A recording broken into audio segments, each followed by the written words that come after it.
So we're going to be talking about proportions. Now here is an example of a proportions problem. What we want to spend the most of our time on is problems like the one on the screen here, word problems and such. So we're going to try to get past the basics very quickly and be doing stuff like what you're seeing now and slightly more difficult stuff. So go ahead and read this so you have an idea of what we're talking about.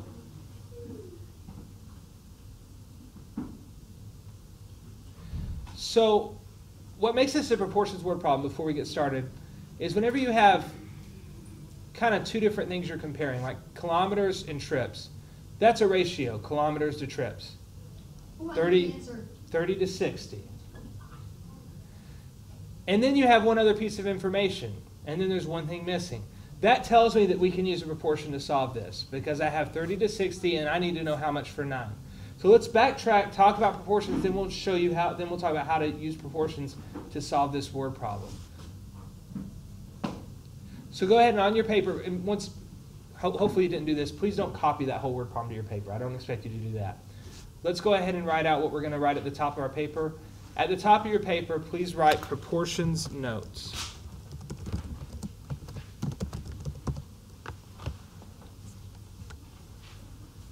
Just like that.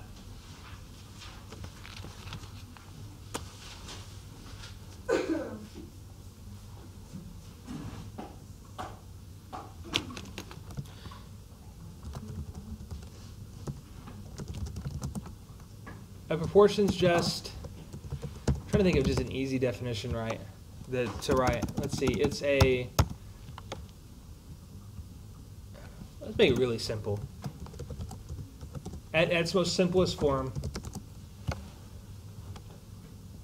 let's fix that typo, two equivalent ratios. That makes a proportion. Now, that is a very simple definition, but that's the easiest way to think of it at the beginning.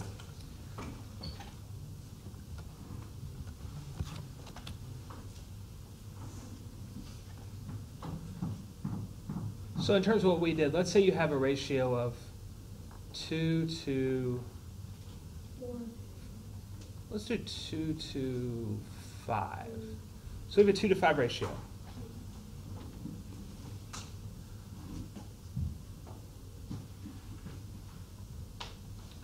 Now I can extend that pattern. All that ratio means is that for every time I put 2, I have to put how many on the other side? 5. 1, 2, 3, 4, 5. 1, 2, 3, 4, 5. So 2 to 5 is the same thing as 1, 2, 3, 4, 2. 6 to 15. 6 to 15. 4 to 10, or some of you guys added all 6 to 15. Was that it? Yes, sir. That works too. So 2 to 5 is the same thing as 4 to 10.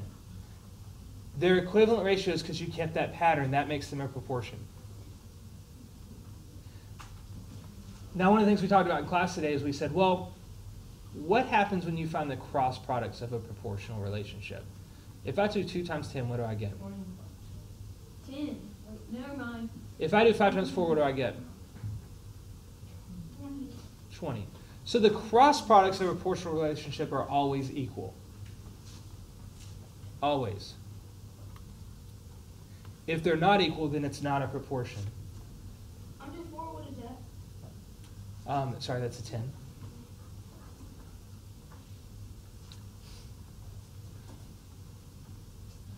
So let's look at this slightly different way. So we're going to do 2 to 5.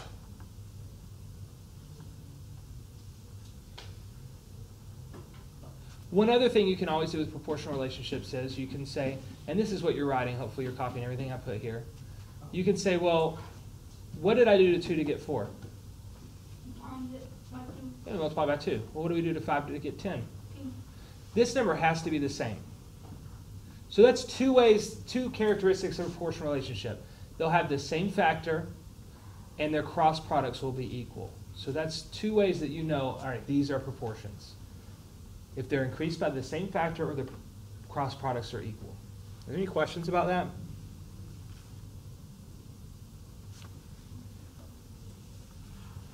All right, so here's another situation. This is what's going to come up a lot. we have a situation where we have a 3 to 2 ratio, right here, 3 to 2. So I'm going to write that as a fraction. And then they're saying, well, all right, there's a ratio that's equivalent. It looks like we have 1, 2, 3, 4, 5, 6, 7, 9 here. And it wants us to give, all right, what comes on the other side to keep this pattern going? 6. You know what? Like 2. Let's see. For every 3, there are 2. 2. So 1, 2, 1, 2. So how many would that be? 6. That's what I said. 6. Any questions? So let's look at that a couple of different ways. We've looked and we know it's 6 from our picture. But now let's do it without the picture. We're just going to put in an X, because this is the way you're going to see it. 2 ways to do it. One thing we could do is just say, well, what did we do to 3 to get 9? What times 3 makes 9? 3. So that means there are 3 sets of 3 that make 9 total. Well, how many sets of 2 do I need? 6. The same number, 3. And that keeps it equivalent. What's 3 times 2? 6. X equals 6. So one method to solve these, you can just multiply by the same thing on top and bottom, and that gives you an equivalent ratio. And it's 6. Yes, sir? Would you use all the same number? Like, just like the top one would you get the same? See if this answers your question. Like, Whatever you multiply by here, yes, you have to do the same thing down here. okay. Good question. All right, let's look at one other way to do that. Once again, we have a 3 to 2 ratio. We want to know, all right, that's 9 out of how much? So 6. Oh, sorry. yeah, it is 6. We just did, that's all right. We just did 6. So the other way is to remember, I'm going to go right back up here. What do we know about the cross products? What do we get if we cross multiply? It always has to be equal. It's always equal. So that's the other way we solve these. We could say, well, what's 3 times x? 3x. And since they're a proportion, it's going to be equal to 2 times 9, because the cross products are equal. What's 2 times 9? 18. And then 19. what's the inverse of times 3? Division.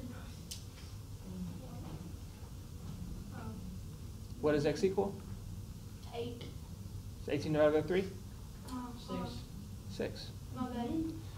So we got the same thing. We did it with the model, we got 6. We did it this way, we got 6, and we cross multiplied and got 6. Which way is probably easiest? The first one. The model for some people? Well, if the numbers get really big, the model becomes hard. But yeah, it may be easier at first. What about these two? Which one's easier? The cross multiply. Cross multiplying? For a lot of people, this way is easier. The problem is this way doesn't always work.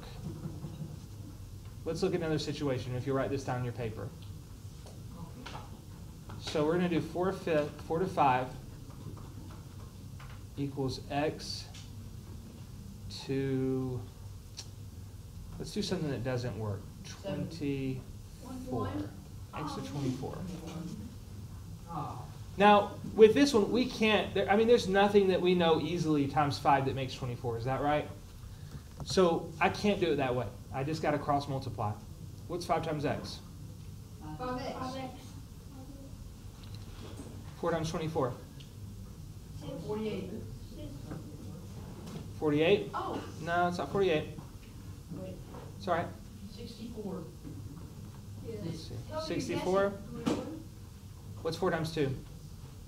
8, 9, it's Plus 1. 96. 96. Toby. Or Any questions so far? So we cross multiplied. Now, what's the inverse of multiplication? Divide both sides by. You guys remember this from equations unit, right? So 96 divided by 5. It doesn't go evenly. That's fine. How many times 5 go into 9? 15 and remainder. 1, which is? 5. 3. 5 goes into 46? 8, 9. 9, which is?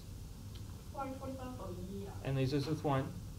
So we could just do 19 and 1/5, 1 over 5. Or you could add a decimal.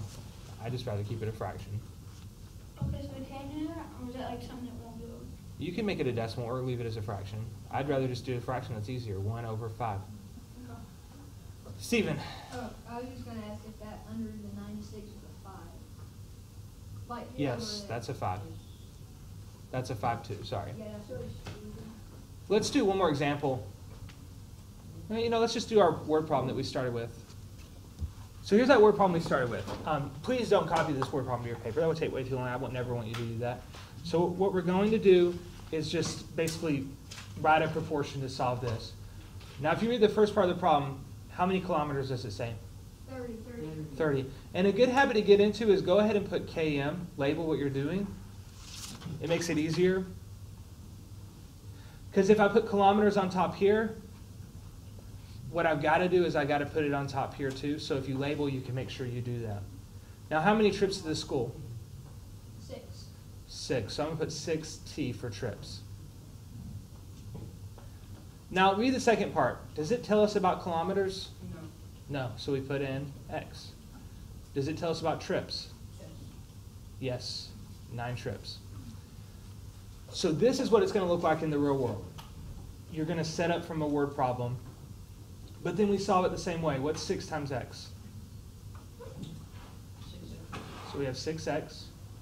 What's 30 times 9? What is it? 270, is that right? I think so. All right, and then what's the inverse? A multiplication?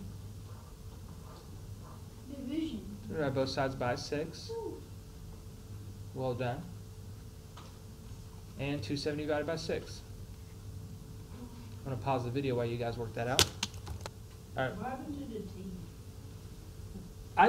Someone asked before I started the video what happened to the T. I just put these as labels so that I would know the numbers are what really matter. That's a good question. I'm going to show you different ways to do that. I'm just trying to get this done quickly today, and there'll be a way that works for you if this is confusing. What's this division problem's answer? 45. 45? 45.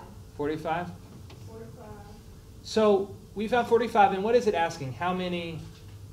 Kilometers. So let's label kilometers. 45 kilometers. And then we're done. So he goes 45 kilometers after 9 trips to the school. So that's it. We're going to be practicing this a little bit without word problems, but we're going to get into it with word problems very quickly. So be ready to do that.